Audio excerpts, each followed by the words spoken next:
mes hommages Fall. Les Tu hommages sais Pape Cheikh. pourquoi je l'adore dafa bëgg boppam Aïssatou elle arrive avec tout le monde ci plateau bi ci télé bi plutôt à 6h30 nous on démarre notre émission à 7h mais de 6h30 jusqu'à 9h elle se maquille pourquoi je sais pas xaw ma ndax rap la ou pas mais bon elle nous en dira plus peut-être tout à l'heure Aïssatou normalement tey dañu waroon waxtaane bis bi nga xamante ni moom la ñu jagleel écrivain africain muy journée de l'écrivain on a même prévu de recevoir beaucoup d'invités mais mënuñu ñëwuñu malheureusement ak décès bi nga xamante ni am na muy génnuk àdduna kii di Oumar Sangaré. D'accord. Qui était-il? Bah je précise d'abord je mets 5 heures de temps pour me maquiller donc da nga wàññi heure bi waaw léegi voilà. waaye nii laa ko bëggee nii la rek. nii la rek si gëm ñeneen ñee jàng nu ñu may tontoo man waxatuma la ak yéen ñi ma nekkal noonu la rek guerre des saf mondial nii laa ko bëggee di leen bay tontu di ma ko rokkos waaye ci bu ma fayoo. déedéet man ak yow duñu guerre duñu def guerre. duñu guerre waaye dama wàññi heure bi te waxuma ko woon wàññi mais 5 heures la d'accord alors on parle du professeur wala Omar Sangaré moom xam-xamam dafa yaatu comme xam-xamu Léopold Sédar Senghor. waaw en fait mooy comme ni nga ko waxee dañu waroon waxtaan tey ci journée de l'écrivain démb ñu woo ñu ne nelaw na donc ma décidé def portrait wam comme ça nit ñi xam li mu def te moom moo jotoon bind livre bu amoon coow tollé bu bëri bi le Coran et la culture grecque. Il y a eu beaucoup de bruit. Voilà il y a eu beaucoup de bruit bu mu bindee livre boobu mu nekkoon nitu lettre bu mag nitu culture bu mag agrégé en grammaire. Voilà c'était le deuxième africain agrégé en à part Léopold Sédar Senghor. Voilà à part Léopold Sédar Senghor donc ma nekkoon comme li am na naa def portrait wam comme ça nit ñi xam as tuut si jaar-jaaram. Voilà. Né en 1950 dans la région de Thiès, Omar Sangaré est une perle académique rare. À 19 ans, bachelier après un cycle primaire et secondaire extrêmement brillant, il passe par l'université Cheikh Anta Diop où il décroche son doctorat de 3e cycle à la faculté des lettres de Dakar. Son maître à penser, Léopold Sédar Senghor. Cet agrégé de lettres classiques est décrit comme fidèle et serviable en amitié. Il va rédiger des œuvres comme Notes sur éthiopiques de Léopold Sédar Senghor, le livre de la controverse aussi, le Coran et la culture grecque lui vaudra moult critiques. Et comme il le disait, mon livre vise à lancer un débat universitaire. Je ne récuse pas le Coran, ce que je dis se trouve bien dedans. En 2011, il obtient le titre honorifique de seul Africain agrégé de grammaire, une consécration académique. L'universitaire brillant fascinait ses étudiants pour sa simplicité et son accessibilité. Généreux, il s'est éteint à l'âge de 65 ans à son domicile.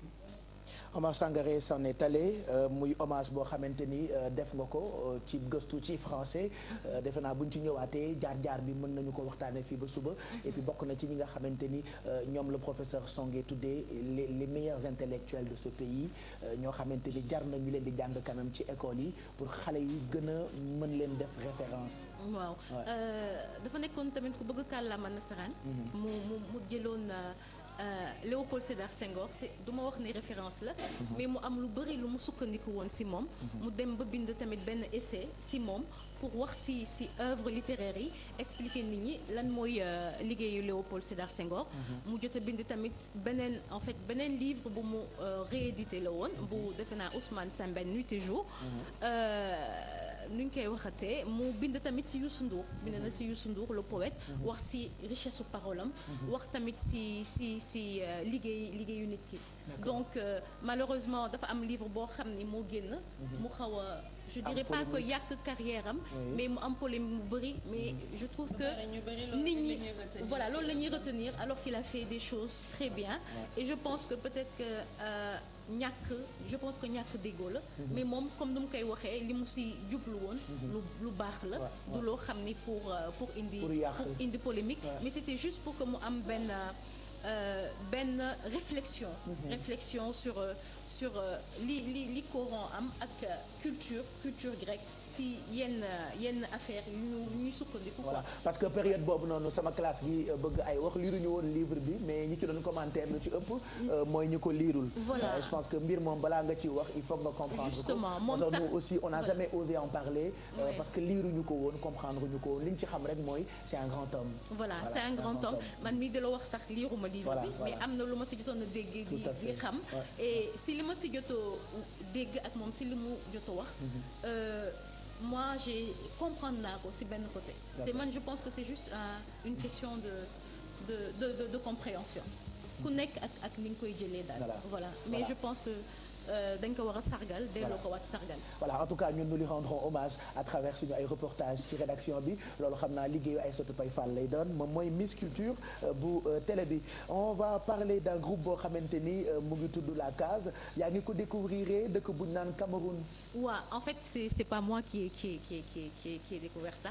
C'est Mam Fatou bi mu demee Afrobasket. Donc elle a eu à faire un petit reportage ak benn groupe bu tudd Ma Case.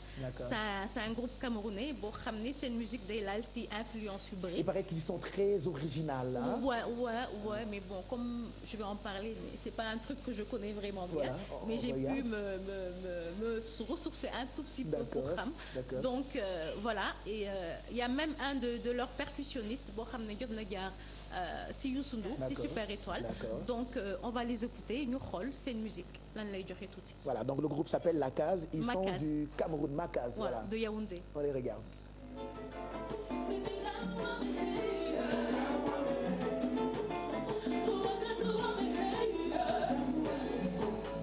Un style de musique bien difficile à définir, car composé de plusieurs influences. Mais au final, peu importe, puisque le son est bien agréable à entendre. Bientôt 20 ans que le groupe Ma Case brille sur la scène camerounaise. Nous avons eu la chance d'arriver à émerger quand même dans un pays où ce n'est pas toujours facile pour un artiste d'émerger et de durer toutes ces années-là. Et voilà, c'est un plaisir pour nous d'être là encore aujourd'hui, 20 ans plus tard, avec le même enthousiasme et le même entrain. Composer, créer, vibrer, ce sont d'abord les sensations et le plaisir de jouer ensemble qui ont importé. Et puis un nom est venu s'apposer sur le son de Ma Case. C'est le Bantou Groove, c'est la musique de Ma Case, c'est-à-dire une musique issue des peuples bantous à la rencontre des autres. Dans sa case, comme il aime à le rappeler, le groupe Ma Case compte en son sein une jeune femme promise à un bel avenir. Sa présence scénique attire, sa voix aussi.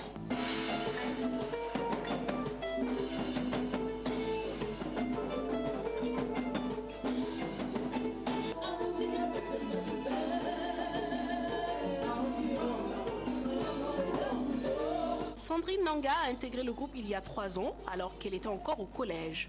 Une chance inouïe pour la jeune artiste. Je me sens bénie du Seigneur parce que beaucoup de personnes rêveraient d'avoir la chance que j'ai eue. Je n'ai pas beaucoup cherché à faire la bonne musique. C'est venu me trouver carrément. Donc j'ai été découverte par Serge Maboma. Je suis entrée dans la case, j'ai chanté avec Manu Dibango.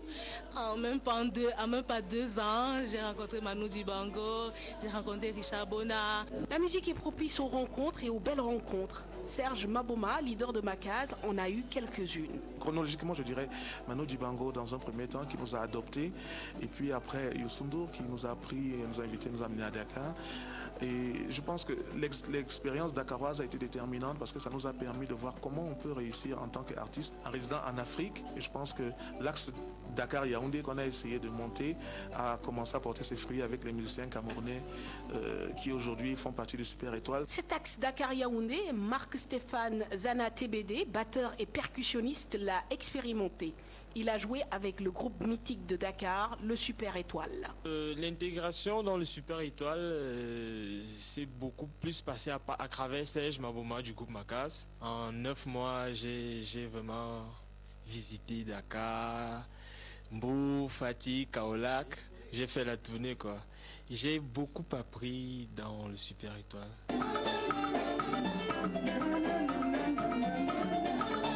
Les rencontres et le talent ne suffisent pas à masquer les difficultés à vivre de sa musique au Cameroun. Malgré 3 albums produits et un 4e à venir, Ma Case éprouve beaucoup de mal à exporter sa musique manque de moyens, absence de vision politique et de producteurs. Il n'y a pas beaucoup d'opportunités ici au Cameroun.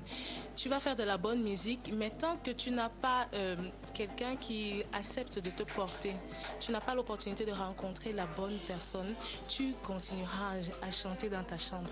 C'est une équation très très difficile. Aujourd'hui, je pense que nous faisons partie, je pourrais me tromper, mais des rares privilégiés qui peuvent se dire qu'ils arrivent quand même à subsister grâce à la musique, parce qu'il y a de gros problèmes au niveau de l'organisation générale du métier aussi au Cameroun. Aujourd'hui, les artistes sont obligés à la fois d'être musiciens, mais aussi producteurs, mais aussi managers. On aurait tant aimé ne faire que notre métier de musicien, malheureusement, pour arriver à quelque chose de conséquent, il faudrait que nous nous investissions davantage. Et comme pour exorciser le mal, Makaz va sortir un prochain album, Issié, qui signifie littéralement la rencontre des sages. Un titre pour tirer la sonnette d'alarme et aller au chevet de la musique camerounaise, qui d'après le leader de Makaz, Serge Maboma, n'est pas vraiment au mieux de sa forme.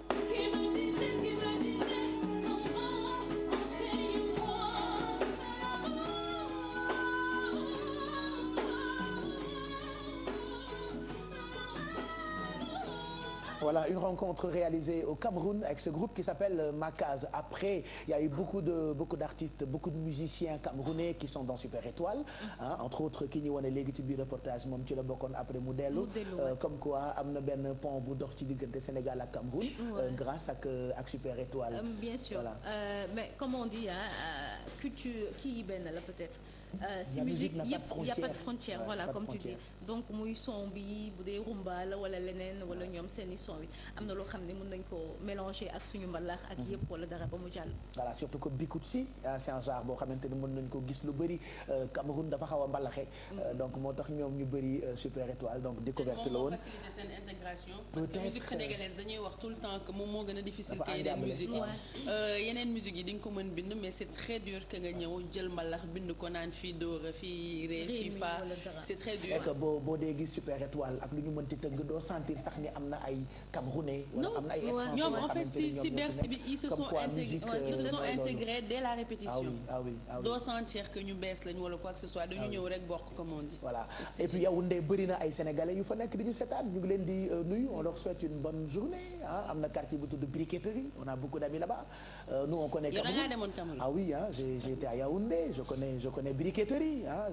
je waka chez toi pour dire je viens chez toi donc on a tellement d'amis camerounais qui nous regardent ici au Sénégal et puis foofu Cameroun il y a beaucoup de Sénégalais Gaël Mongo c'est moo gën a sénégalaise ci camerounaise yi ma xam je l'embrasse très fort Gaël elle est en train de nous suivre on finit ak livre bi ñu tuddee La femme du diable puisque tous les mardis dañuy def promotion livre yi waaw dañu bëgg nit ñi di dem di ko jëndi di ci lire voilà defe naa lii Alioune Badara Bey bu ko gisee sama baay boobu lu ne xaj na ci voilà parce qu'il faut faire la promo de ces livres là donc c'est un livre bu ki nga xamante ni moo di Oumar Ba Mamour Ba voilà donc La femme du diable je vais faire un petit résumé benn couple la bu marié wu donc ñu cheminer tuuti et mënuñu am doom voilà donc les problèmes ont commencé soxna si dem di faju dugg ci affaire wolof donc charlatan yi di ko nax naan ko lii la affaire rap la affaire jinne la faru rap et tout ça voilà faru rap et tout il t'a eu c'est vraiment un choix à faire ci sama ay chroniqueur moom lay tànn d'accord bu ñu ma ne woon tànn ci jabar moom lay tànn faru rap. Oui, vas-y, continue l'histoire. Ay problème au faru rap et tout ce qui s'ensuit. D'accord, donc muy faju dara sottiwul. D'accord. Donc le mari s'exile, il va à Lyon, il épouse quelqu'un. Et puis voilà, donc mooy loolu. Donc le livre tey bijou laa koy may. Mais dégg naa overdose ko rey. Waaw, il a fait une overdose. ci benn Airbus. Oh là là, ñu ngi ko suul Dingiraay fa mu juddoo au moment où Kumba parce que jabaram mu ngi tudd Kumba. Ouais. di wasin. waaw suñu borom. gis nga loolu c'est-à-dire moom dafa mel. moom bi mu demee parce que jabaram mënul am doom jël na mu dem exilé Lyon mu dem exilé wu wut jabar. fekk jabar ji yàlla après paraît-il que dafa kii ba overdose ko. te fekk ne yàlla may na ko doom. comme quoi il faut être passion et endurance. donc bi doom ji juddu moom dee na ñu koy suul dëkk maamam voilà donc livre bi à lire absolument hein, la femme du diable moi j'adore l'image gis ngeen couverture bi nii à voir à lire à acheter donc c'est un livre de Mamour Ba Aïssatou Paye Fall offre ça à Bijou boo ko offre loolu sax man da koy sàcc parce que elle vole tous mes livres et pourtant dama ko bëggoon may Zipra. Oui, pourquoi pas il lit en droit, on lui donne Zipra. Dans la vie, il faut prier et laisser Dieu agir. dégg li Zipra dama la ko abal. dama la ko abal. Voilà. yow déjà da nga ko dëpp. non man dëpp ba ma ni la. waaw nii la merci Aïssatou Paye Fall pour toutes ces infos pour toutes ces infos culture yi nga ñuy indil tous les mardis ci Yeewu Leen bi 9h.